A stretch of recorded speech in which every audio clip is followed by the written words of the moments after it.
Daniel 11:9. Uva b'malchut melech hanegev veshav el admato. So here we begin with the vekatal. So here we have the vav consecutive on the call perfect, third masculine singular.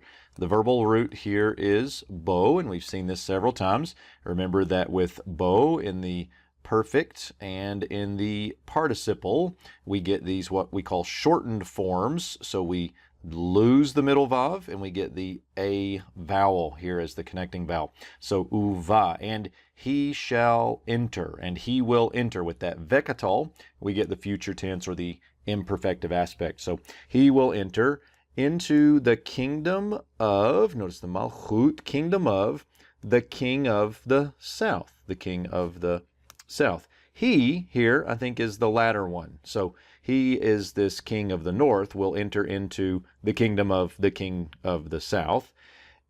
And, or we might say here, but he will return, another vekatal, call perfect, third masculine singular again. This time verbal root is shuv, same kind of pattern as we saw up here.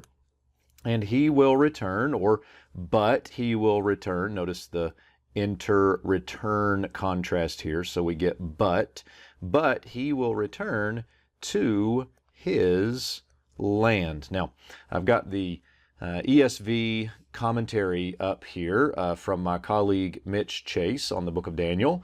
And he says this: Ptolemy III, who was the king of the south, took spoils of war from the north. We saw this in the previous video in verse 8. He returned to Egypt to handle a rebellion, and so for some years that we saw, he refrained from attacking the king of the north.